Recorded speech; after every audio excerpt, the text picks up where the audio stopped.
Hello friend, जय माता की। आप सभी का मेरे चैनल ब्रजवासी व्यंजन में फिर से बहुत बहुत स्वागत है। मैं हूं सीमा पांडे। आज हम इस वीडियो के माध्यम से बताएंगे कि हमने नवरात्रि में जिन देवताओं का आवाहन किया था, विराजमान किया था, कलश देवता का स्थापना किया था, अब हम विसर्जन किस तरीके से करेंगे। हमारे ये जौ पैदा हुए हैं उसका हम क्या करेंगे, और जो हमारा कलश का जल है उसका हमें क्या करना चाहिए। अगर आप देखना चाहते हैं कि कलश की स्थापना नवरात्रि में किस तरीके से करें, माता रानी का आवाहन और हवन किस तरीके से हम पूजा अर्चना करें, तो मैंने इसकी विस्तार से वीडियो अपलोड कर दी है। आप मेरे चैनल पर देख सकते हैं। मैं उसका लिंक डिस्क्रिप्शन बॉक्स में भी दे दूंगी। और हमने जिन देवताओं का आवाहन किया था उनका हम विसर्जन किस तरीके से करेंगे, तो हम इस वीडियो में बताने वाले हैं। अगर आपको हमारी वीडियो अच्छी लगे तो प्लीज़ लाइक शेयर ज़रूर कीजिएगा और कमेंट्स बॉक्स में जय माता की जरूर लिखिएगा। देखिए, 9 दिन की पूजा के बाद हमारा व्रत पूरा हो गया है। हमने कन्या लांगुरा को भी जमा दिया है।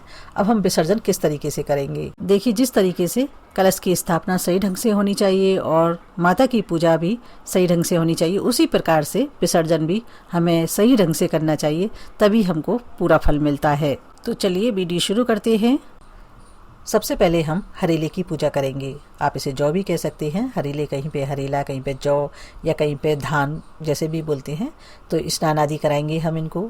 थोड़े से रोली चावल लगाएंगे और भोग प्रसाद उनको चढ़ाएंगे। इस तरीके से इनको हम सभी चीज़ें अर्पण करने के बाद हाथ जोड़ करके प्रार्थना करेंगे।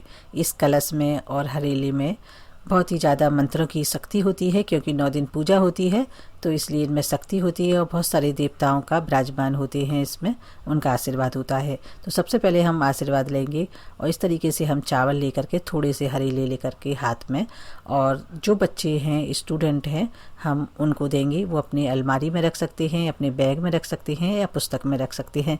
इस तरीके से हम माता रानी का आशीर्वाद लेंगे।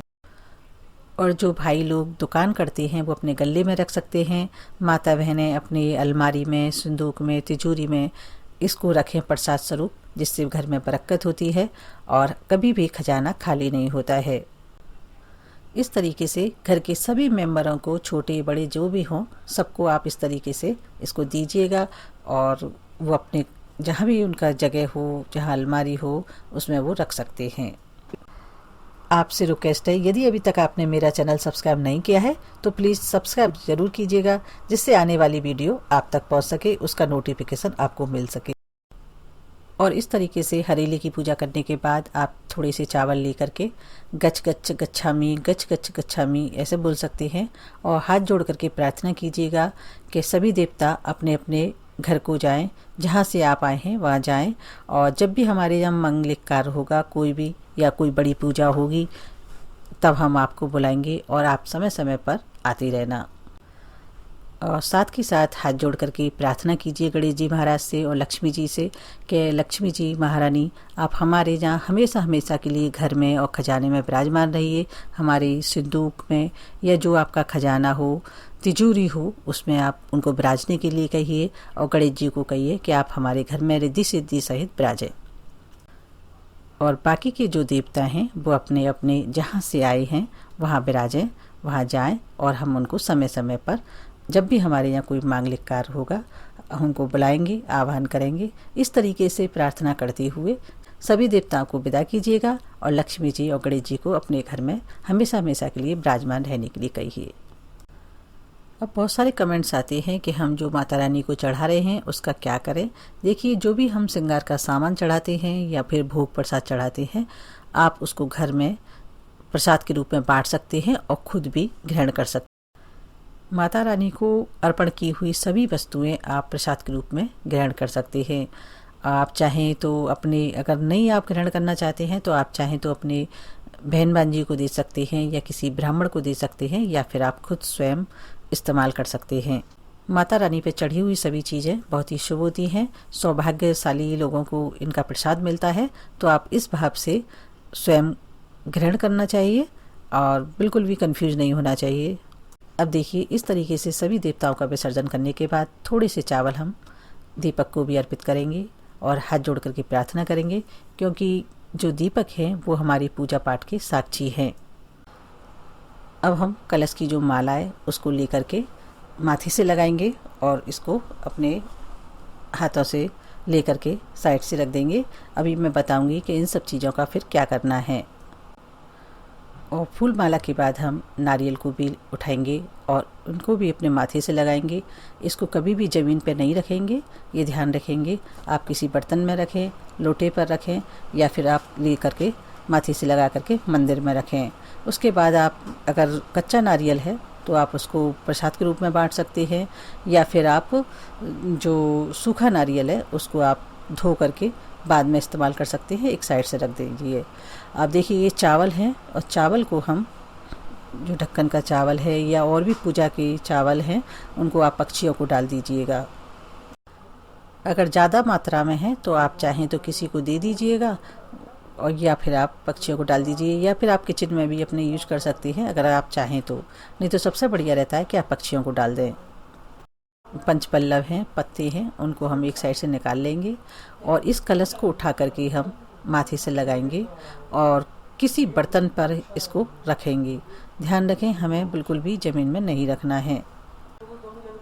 और देखिए इस तरीके से हम इन्हीं पत्तों से लेकर के जल को पूरे घर में छिड़केंगे, जो मेंबर हैं उन पर छिड़केंगे, क्योंकि ये बहुत सारे मंत्रों का जल होता है और बहुत सारे देवी देवता इसमें आकर के समाहित होते हैं। माता रानी का एक शक्ति स्वरूप है और आशीर्वाद स्वरूप है ये जल। और देखिए आपको एक बात और बता दूं, यदि हमारे हरेले कलश से ऊपर जाते हैं यानी बड़े बनते हैं, कलश हमारा ढक जाता है, तो ये बहुत ही शुभ संकेत होते हैं। तो देखिए इस तरीके से आप इस जल का पूरे घर में छिड़काव कीजिएगा, और जो भी जल बचता है आप उसको क्यारी में डाल दीजिए, इधर उधर ना फेंकें, ध्यान रखें। और जो कलश के अंदर हमने हल्दी की गांठ, सिक्का डाला है या फिर जो भी कमलगट्टा डाला है, आप उसको अपने सिक्के को सिंदूक में रख लीजिए, तिजोरी में रख लीजिए, बहुत ही शुभ होता है। और हल्दी की गांठ है, आप उसका इस्तेमाल कर सकते हैं किचन में प्रसाद स्वरूप में। इस तरीके से आप किसी भी चीज़ को इधर उधर ना फेंकें। आप चाहें तो इन हरेलों को विसर्जित कर दीजिए, आप चाहें तो किन्हीं जानवरों को खाने के लिए दे दीजिए, या फिर आप चाहें तो इनको मिट्टी में रख दीजिए, बाद में ये डिकम्पोज होकर के मिट्टी में मिल जाएंगे। जहाँ तक हो आप ऐसी जगह रखिए कि पॉल्यूशन किसी भी प्रकार का ना हो। और इसी तरीके से और भी जो सामग्री हैं, जैसे फूल माला हैं या बाकी के दिन की पूजा पाठ का जो भी सामान है, हवन की जो बाकी की राख बचती है, तो उसको जो भी है आप चाहें तो बहते हुए पानी में प्रवाहित कर सकते हैं। अगर वो नहीं है तो आप मिट्टी में साइड से रख दीजिए, बाद में वो मिट्टी में मिल जाएगा। आप उन सब चीज़ों को, पूजा की चीज़ों को इधर उधर ना फेंकें, पैरों के नीचे किसी के ना आए, इस बात का विशेष ध्यान रखें, और ना ही कोई किसी भी प्रकार का पॉल्यूशन फैलाएं। आपसे रिक्वेस्ट है, यदि आपको वीडियो अच्छी लगी हो तो आप इसको शेयर ज़रूर कीजिएगा फेसबुक पेज पर, सोशल मीडिया पर, अपने रिलेटिव्स में, जिससे और भी माता के भक्त अपने पूजा पाठ के बाद विसर्जन करना चाहें तो इस तरीके से कर सकते हैं। हमने बहुत कुछ बताया है, फिर भी बहुत कुछ रह जाता है। यदि आपको कोई भी कन्फ्यूजन हो, कुछ पूछना चाहते हो, तो आप बेझिझक कमेंट्स बॉक्स में पूछ सकते हैं, हम बता देंगे। अब हम इस वीडियो को यहीं विराम करते हैं। तब तक के लिए टेक केयर, बाय बाय, बहुत बहुत धन्यवाद। जय माता की।